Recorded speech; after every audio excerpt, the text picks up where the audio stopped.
আসসালামু আলাইকুম। আমরা অনেক রকম মিষ্টি খেয়েছি, কিন্তু আজকে আমি মুড়ি দিয়ে মিষ্টি বানিয়ে দেখাবো। কোনো রকম ছানার দরকার হবে না, কোনো রকম গুঁড়া দুধেরও দরকার হবে না। শুধুমাত্র মুড়ি দিয়ে এই অসাধারণ স্বাদের মিষ্টি তৈরি করে দেখাবো। তাহলে চলুন শুরু করি। মুড়ির মিষ্টি বানাবো, এর জন্য প্রথমে আমি মুড়ি নিয়েছি 2 কাপ। এখানে আমি মুসমুসে মুড়ি নিয়েছি। আপনাদের মুড়ি যদি নরম হয় তাহলে তাওয়ায় হিট দিয়ে গরম করে মুসমুসে করে নেবেন, তাহলে ব্লেন্ড করতে সুবিধা হবে।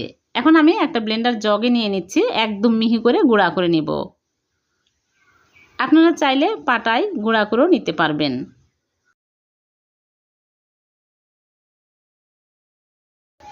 এরকম করে গুঁড়া করে নিয়েছি দেখুন। এখন আমি এই মুড়ির গুঁড়া এক সাইডে রেখে দিব, দিয়ে চুলায় প্যান বসিয়ে দিয়ে দিচ্ছি লিকুইড দুধ 2 কাপ। আমি আগে জাল দিয়ে ঘন করে নিয়েছি। এখন আমি নেড়ে চেড়ে জাল করে বলক তুলে নেব। দিয়ে দিচ্ছি এলাচের গুঁড়া সামান্য পরিমাণে, তাহলে মিষ্টির মধ্যে সুন্দর একটা ফ্লেভার অ্যাড হবে। দিয়ে দিচ্ছি চিনি 2 চামচ।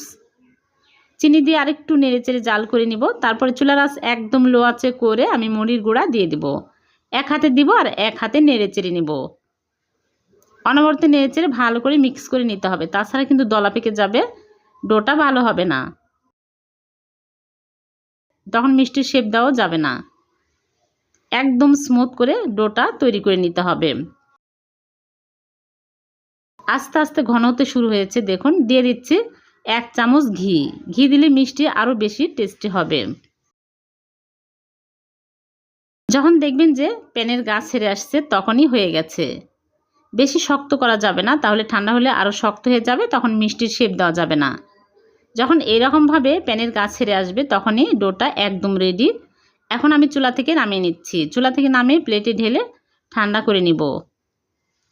ঠান্ডা হয়ে গেছে, এখন ভালো করে মথে নিচ্ছি। হাতে ঘি লাগিয়ে মথে নিতে হবে, তাহলে হাতের সাথে লেগে আসবে না, মথতে সুবিধা হবে।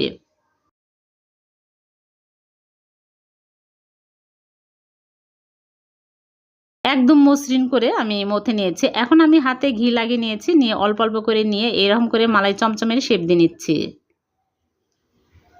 একদম মসৃণ করে মিষ্টিগুলো বানিয়ে নিতে হবে।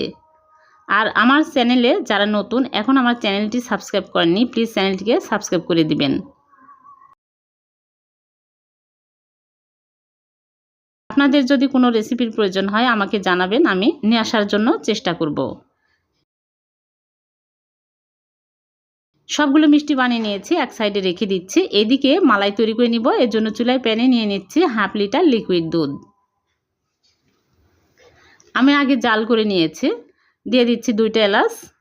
এখন আমি নেড়েচেড়ে জাল করে ঘন করে নিব। আর দিয়ে দিচ্ছি গুঁড়া দুধ 1/4 কাপ। গুঁড়া দুধ দিলে তাড়াতাড়ি ঘন হবে, মালাইটা খেতেও আরও ভালো লাগবে। গুঁড়া দুধ দিতে যদি না চান তাহলে আপনারা বেশি করে লিকুইড দুধ নিয়ে ঘন করে নেবেন। দিয়ে দিচ্ছি কনডেন্স মিল্ক 1 টেবিল চামচ। কনডেন্স মিল্ক দিলে মালাইটা আরও ঘন হবে, খেতেও আরও টেস্টি হবে। এখন আমি নেড়েচেড়ে এর মধ্যে দিয়ে দেব চিনি। এখানে আমি 1/2 কাপ চিনি নিয়েছি, দিয়ে দিলাম। দিয়ে নেড়েচেড়ে জাল করে আমি ঘন করে নেব।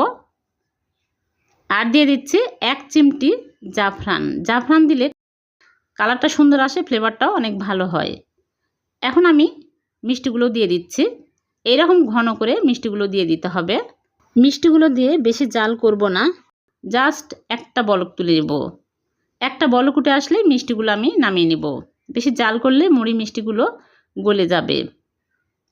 এখন আমি চুলা থেকে নামিয়ে নেড়েচেড়ে ঢেকে রেখে দিব 2 ঘন্টা। 2 ঘন্টা পর মিষ্টিগুলো সার্ভ করে আপনাদেরকে দেখাচ্ছি। দেখুন মিষ্টিগুলো কতটা ইয়ামি হয়েছে, আর মালাইটা অনেক ঘন হয়ে আসছে। এরকম ঘন হলে এই মুড়ির মিষ্টি খেতে বেশি টেস্টি হবে। এখন আমি সার্ভ করে নিচ্ছি।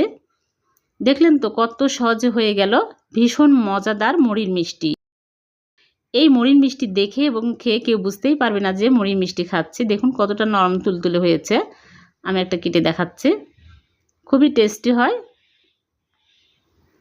ভালো লাগলে লাইক কমেন্টও বেশি বেশি শেয়ার করবেন। চ্যানেলটিকে সাবস্ক্রাইব করে চ্যানেলের পাশেই থাকবেন। আর পেজ থেকে দেখে থাকলে পেজটিকে ফলো দিয়ে রাখবেন। আবার দেখা হবে নতুন কোনো রেসিপিতে। আল্লাহ হাফেজ।